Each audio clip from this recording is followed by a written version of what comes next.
Pour les milliardaires, l'argent n'a pas la même signification.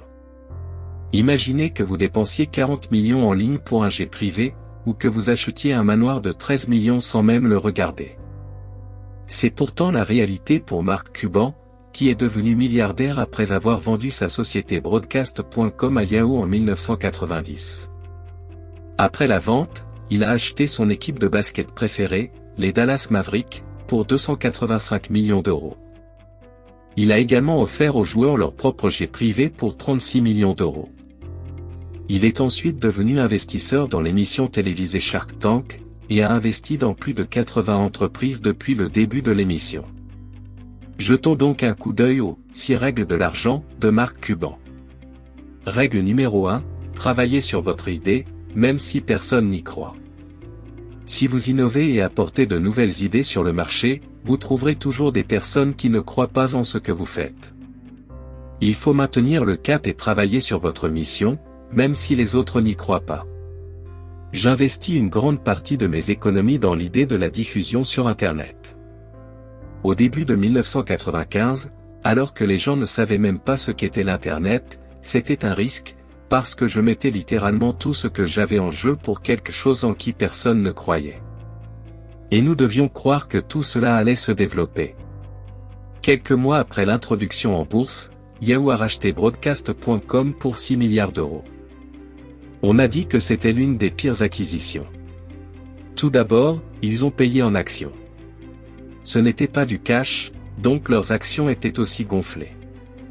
Pensez-y, si vous pouviez revenir en 1999 et avoir l'entreprise qui a dominé le streaming.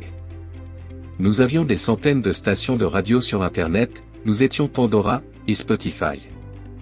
Nous avions vraiment commencé la vidéo.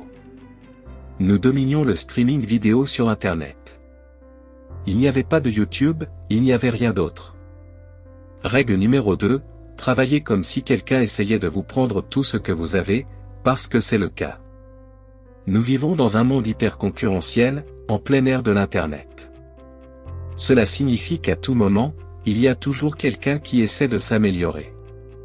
Comme le dit Cuban, vous devez connaître votre entreprise mieux que quiconque, et agir comme si quelqu'un essayait de vous prendre tout ce que vous avez, parce que c'est le cas.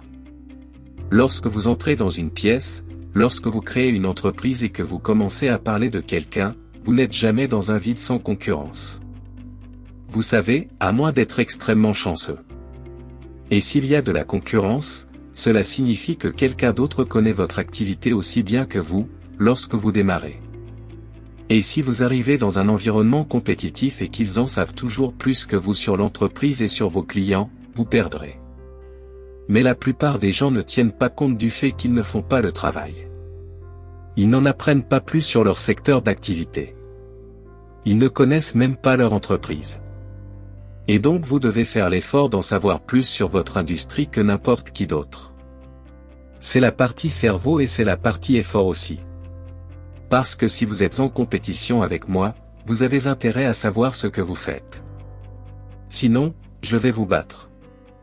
Mais quel que soit le secteur que vous choisissez, si vous travaillez mieux que tout le monde, si vous essayez d'être un peu plus intelligent que tout le monde, si vous essayez d'être un meilleur vendeur que tout le monde, si vous essayez d'être mieux préparé que tout le monde, vous avez toutes les chances de votre côté. Parce que si vous ne le faites pas et que quelqu'un d'autre le fait, vous serez toujours derrière. C'est comme si quelqu'un essayait de vous prendre tout ce que vous avez.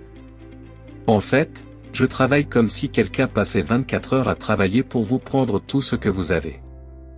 Et c'est un peu comme ça que je vois les choses. Règle numéro 3, apprendre les compétences de l'avenir.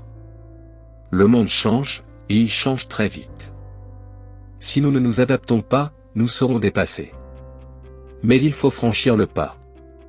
C'est le prix du poker. Il n'y a pas d'avenir sans informatique ambiante, ou sans activation vocale. Aucun. Je n'arrive pas à imaginer ce que sera le futur. Mais vous savez, comme mon père le disait, on ne vit pas dans le monde où l'on est né. Cela ne va pas ralentir. Je pense qu'au contraire, cela va s'accélérer et on peut faire des hypothèses sur notre avenir. Il y a beaucoup de directions différentes à prendre. Règle numéro 4, essayez différentes choses.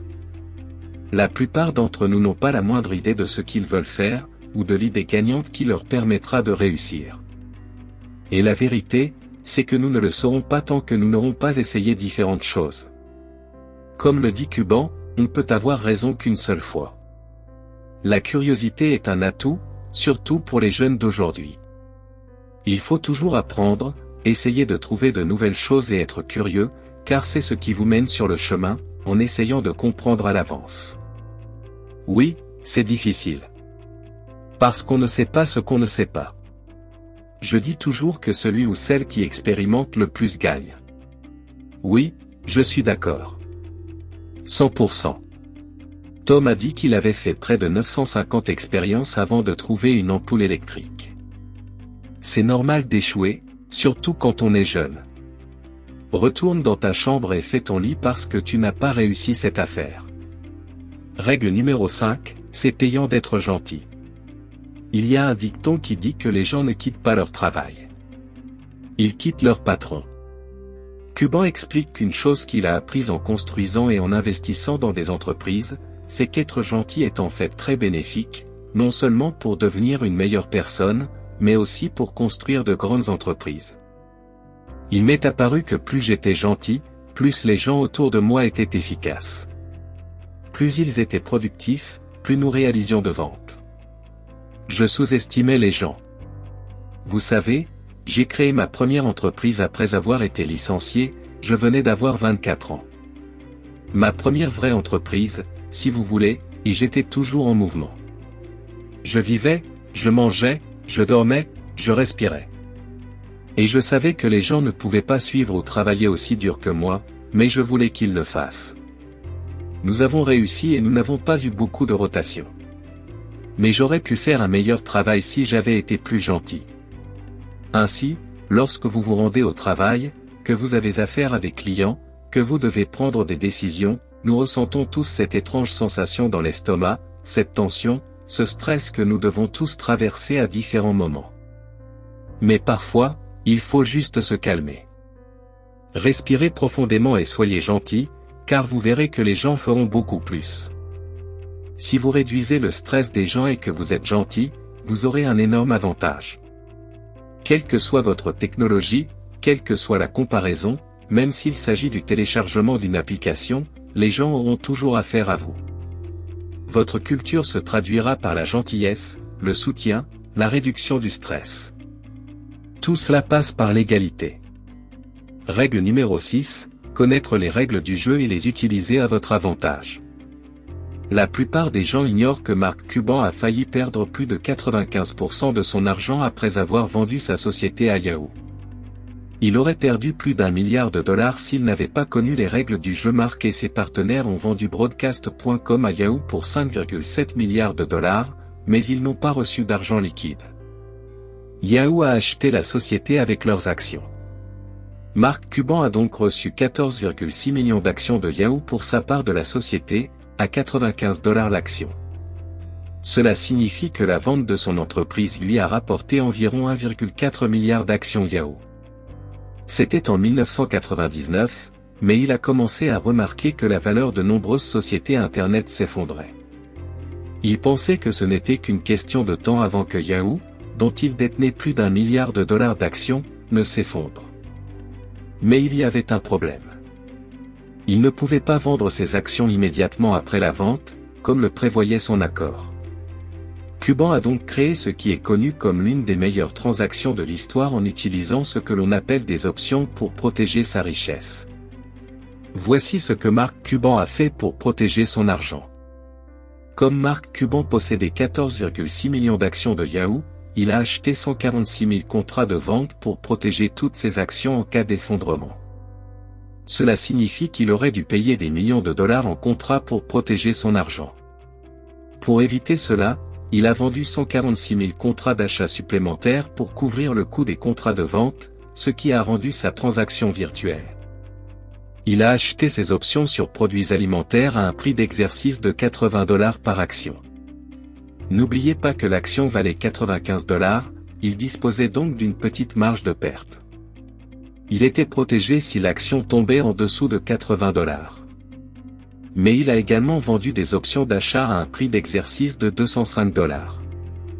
Ainsi, si le cours de l'action tombe en dessous de 80 $, il est assuré par son option de vente. Mais si le prix dépassait 205 $, il ne pourrait pas tirer profit d'un dépassement de ce prix.